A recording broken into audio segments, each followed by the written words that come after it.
What's up, everybody? Lou from Hypocritic here, back on the show floor at PAX Unplugged 2024. We are here with designer Mark Cope to talk about his new game, Terrible Influence, and we have a fun one for you here. Thanks for taking some time. Oh, I'm so excited to talk to you guys about this. This is our first time getting to show this game to people who love games, and it's been a blast all day. So let's show it to some more people. Tell us about Terrible Influence. Absolutely. So Terrible Influence, it's a comedic role-playing game that takes place in modern time. So instead of maybe being a knight with a sword and a shield, in this game, maybe you're a podcaster who's incredibly good-looking and has a cult-like fan base. So the idea is, throughout the game, you get to add different skills, advantages, and revenue to your player, and you work them through the levels of influence, fame, and power, and you accumulate as many fans, as much money as you possibly can, and at the very end of the game, if you have enough fans and enough money, you get to be president, no matter what crazy stuff happens along the way, and a lot of crazy stuff usually happens along the way.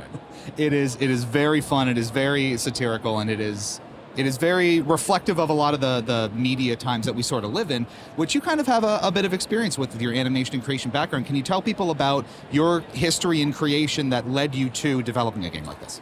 Yeah, well, I started my career writing and comedy, writing a YouTube animated series called The Most Popular Girls in School, and we were making videos. I've said, please like and subscribe this more times than I ever care to admit, and I've been to VidCon, and so, I was really very involved in that world, and it's such a fascinating time we're living in, where just having the ability to have fans or influence is maybe the most powerful thing you can have throughout, no matter whether you're a celebrity, a politician, or just somebody starting a podcast. It's just become this new currency, and this game's really about exploring the humor and the craziness of that world. And in sort of bringing that all together then, taking those sort of concepts and ideas and working them into a sort of tangible game form with mechanics and ways you can go about playing it and progressing.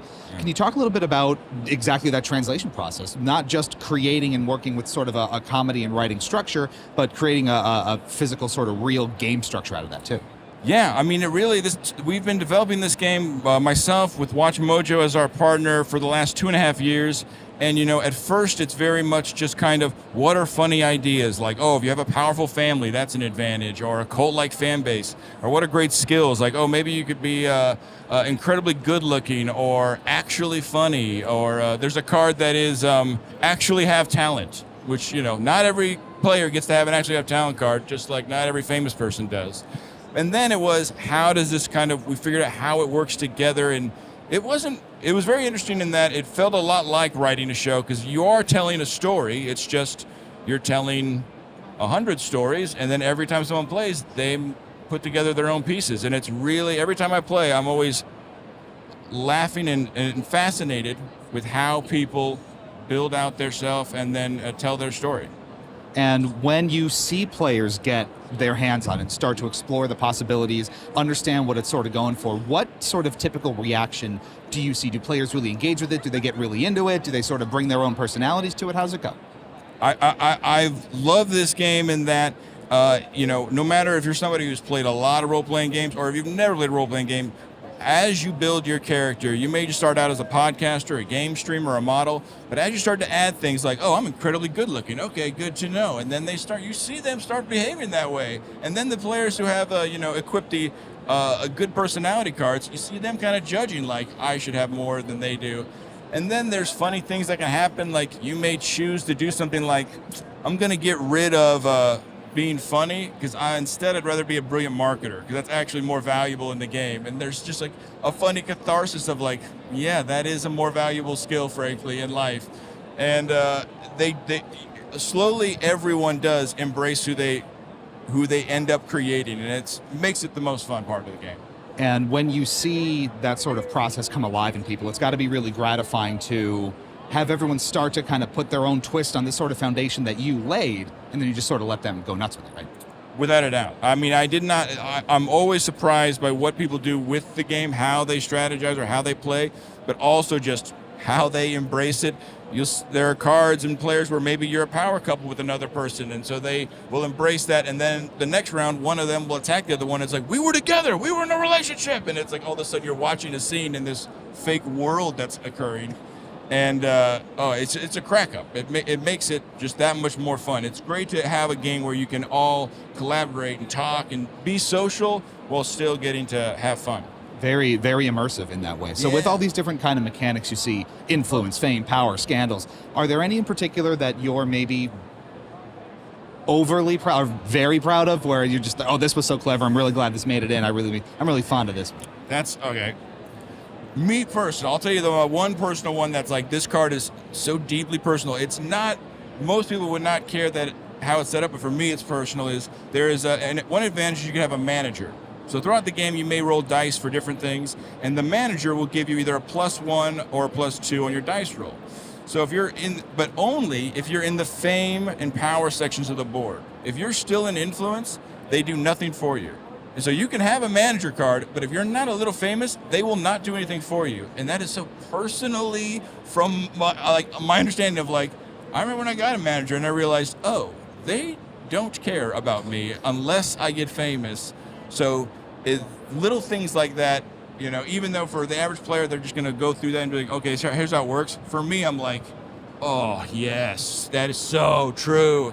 And throughout the game, I've never played it where someone does not stop and go, okay, this is now too real.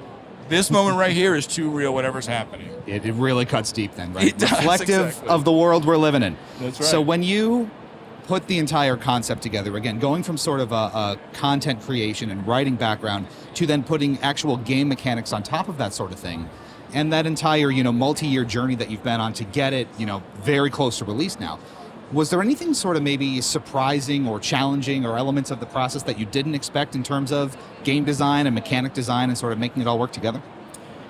Definitely. I mean, when we started just early talking about games, we played a bunch of games to get some ideas of what to do. And for me, I was still at that time very new to board games, and I had never played very complex ones. And I found that there's a real barrier to entry sometimes of how complex a game can be. And I really wanted this to be something that is not too difficult to follow along. There's not a bunch of rules in the beginning. And like, my one thing was like, I don't want to ever be a notepad. You should never have to take notes. I wanted to keep it simple. So with that premise, and then as the game developed though, it's just with little adds, it started to get a lot more depth and fun within those kind of confines. So what I love about this game that was really the balancing act was making it so that if you've never played a game more complicated than a regular party game, or if you've played 6-hour sessions where you battled for space pirates or something, you can enjoy this game all together at once. And I'm really proud of how that came out. Yeah, it sounds very accessible, very sort of easy for folks to just kind of jump into, even if they don't have that sort of deep experience with other sort of... Exactly, yeah. It's a great game for anyone who's just starting to get into something. If you love board games and all your friends will not play your real complicated ones, get them this, get it started, and this is like an awesome one. There you go. And then kind of along those same lines, in terms of actually getting it out to players, you're working with Forever Stoked to get the game physically published and in players' hands and out in stores. Can you talk a little bit about the publication and logistics process from that perspective and working with them to actually bring the game to life physically? Oh, with that, I mean, it's been such a long process in developing the game, but that's nothing compared to the amount of work and strategy and stuff that goes into the last 10% of, you have a working game, but now let's talk about the graphic design, the layout. Let's talk about how the cards are worded, what fonts are, is it easy to understand? So when we met with Forever Stoked, I mean, they helped us take what was clearly a game I had made into a game that you could buy that is a professional, amazing thing. And it is anyone I couldn't imagine doing it without them. The amount of things that I would have never known about, whether it's manufacturing needs, we had to completely change the game when we realized certain manufacturing elements were going to increase the price by $5 or $10 to the consumers. And we really wanted this to be an affordable game. So, this game is going to be in the like $25 MSRP price or even lower on the Kickstarter. And that's something that was also important. And a lot of things in the game are just based on how do we get it into a box this size and weigh this much. And those are just things I would have never even contemplated. but all obviously incredibly impactful for Incredibly actually getting important. out there. So it's the more you know. It's that kind of deal. Exactly right. And not the only partnership with Forever Stoked that you have to bring this to life. You mentioned WatchMojo earlier, probably a familiar name for some folks who have been around the internet once or twice. Yeah. Can you talk about your sort of long-standing relationship with them and how that sort of factored into the game creation too? I love WatchMojo. We've been collaborators on other projects in the past, and I like working with them. And they were, they're getting into the gaming world, and they were very excited to just. The second I kind of talked about what I was thinking about for this game, they were like, yes, full steam ahead, and they've really let us put a lot of fun, crazy stuff into this game, and then just provided this amazing network behind of how to connect with different people. Like Forever Stoked, I don't meet with them unless I'm with WatchMojo. They help me make those things happen, and just giving us this amazing infrastructure as well as a huge swell of people who they live and work in this world. I mean, all they do is talk about the world of pop culture, and in this game, a lot of it's in there. I mean, you could literally just put down cards and be like, that's this top 10 video, that's this top 10 video. So, I mean, they're awesome partners in that they're so open and encouraging to doing something very new and very interesting, and doing whatever they can to make it happen. That's very exciting. And now with all of it coming together, it's very close to coming out to players' hands. When can people get a hold of this and how? It's coming out, so the Kickstarter is launching early 2025, or probably late January, early February in that area. But the pre-launch page is open. You can go to terribleinfluence.com right now. You can follow the campaign, get updates. There's a bunch of great information, different graphics and illustrations and stuff. And I believe there's going to be a discounted price early in the campaign, so watch out for that email, folks.